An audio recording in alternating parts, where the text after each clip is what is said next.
All right, I have a lot of questions here I need to catch up from all of you, my viewers. And the first one here is from Richard, and it says, Rob, I'm hoping you could shed some light on the correct settings for the image stabilization on the Mzuiko 100 to 400 lens with the OM1 camera. I've been given several conflicting versions from multiple sources. The first is that I should use the Lens IS switch on and the internal menu setting Lens IS priority to on.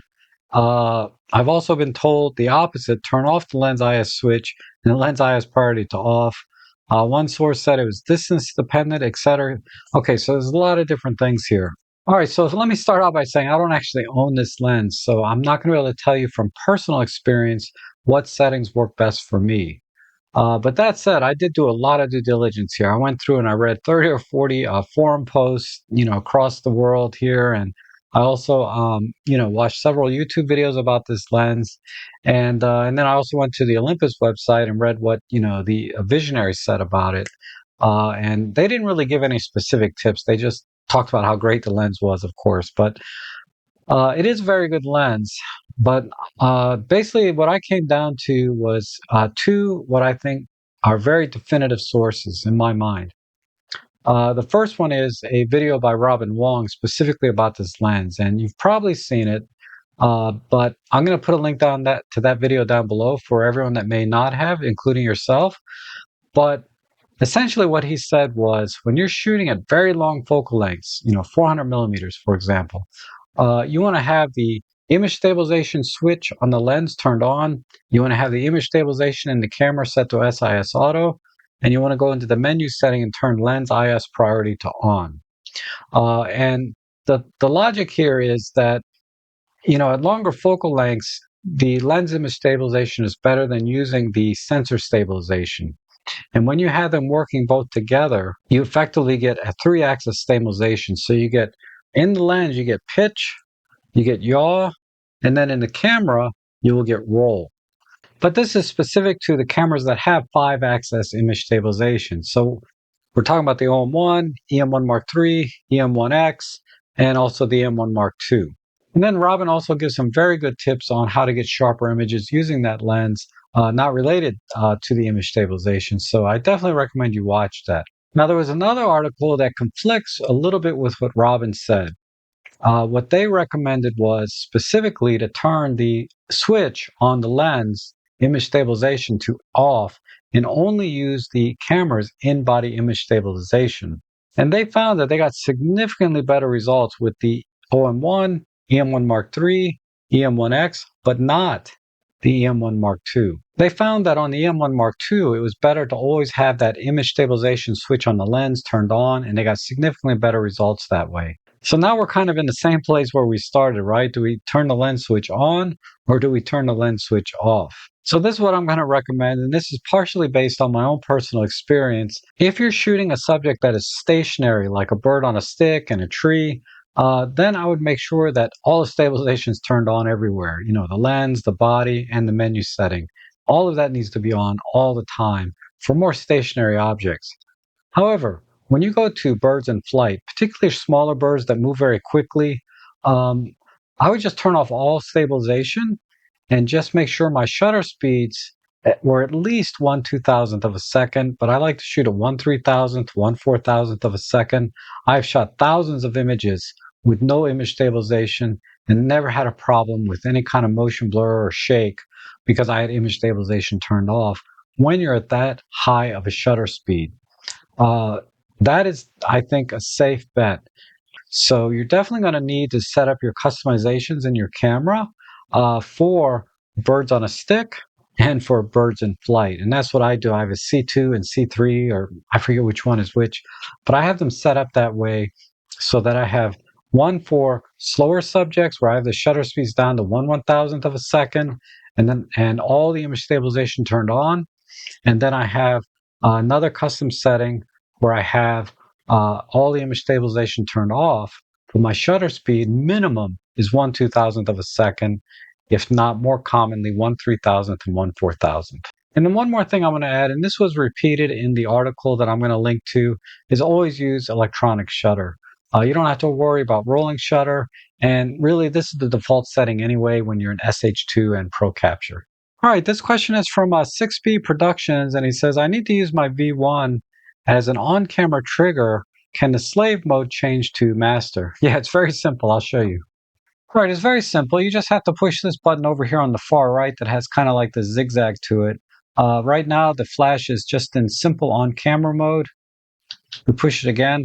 Now we're in trigger mode where this flash can trigger up to 3 additional groups, A, B, and C. And then we push it again. And now the flash is in receiver mode where this flash would be used off camera. And what you want to do is go from this mode back to master or trigger mode. All right, this next question is actually I got from 2 different viewers about using exposure compensation on the EM10 Mark II. And this also applies to the EM5 Mark II, which is the camera I'm going to show you on. But exposure compensation in manual mode was not really introduced until I believe the EM1 Mark II or maybe the Pen F. But it's not on the EM10 Mark II or the EM5 Mark II in earlier models. You do have auto ISO in manual mode, but ironically, you don't have exposure compensation in manual mode. So what you have to do essentially is to control the ISO yourself and use the EV meter as your exposure compensation. So it's not too far off from actually having exposure compensation in manual mode, but it's not the same.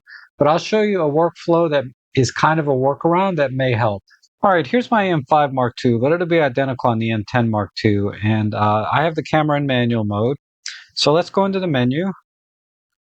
And we'll go into the exposure menu E. And we'll go down here. And we'll set the auto ISO. And I like to bump this all the way to the maximum 25,600, but you can set it to whatever you're comfortable with. And then this at 200. And then we'll do auto ISO, and we'll set that to all. And that's all we need to do for now. That's our first step, right? And this is the problem you're running into, right? Is when you rotate the dials, you can set your aperture and shutter speed. But if you put this into auto ISO, there's actually no way to have the camera automatically adjust the ISO so you can do exposure compensation. So what you have to do is control the ISO yourself.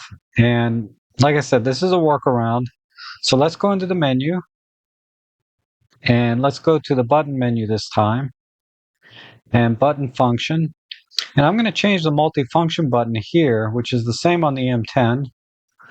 And we're going to change this to so that the front dial becomes ISO and the rear dial is white balance. But we can ignore the white balance. All we care about is the ISO here. So we'll click OK here, and let's tap out.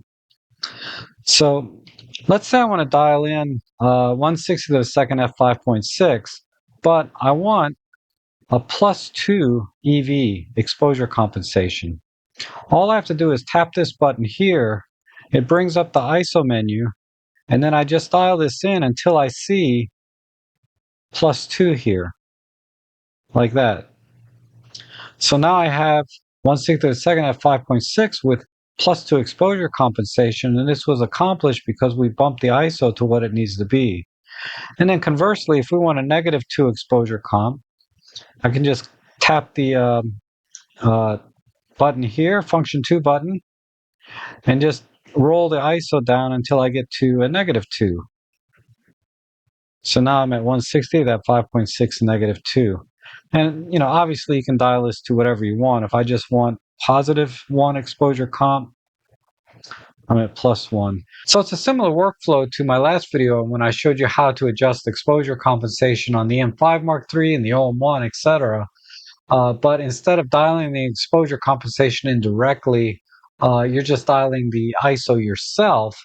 So as long as your shutter speed and aperture are pretty close to already what is the correct exposure, adjusting the ISO should only be a few clicks on the dial one way or the other. It's really only a problem when you're working in very dynamic scenes where you're going from a very dark scene and your shutter speed and your aperture are very low, and then you need to go to a very bright scene and quickly adjust. It's going to take more than 2 or 3 clicks on the dial, right?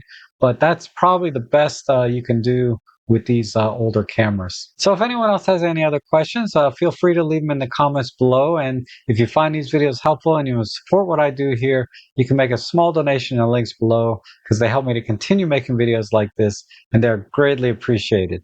Thank you so much for watching, and I hope to see you again soon.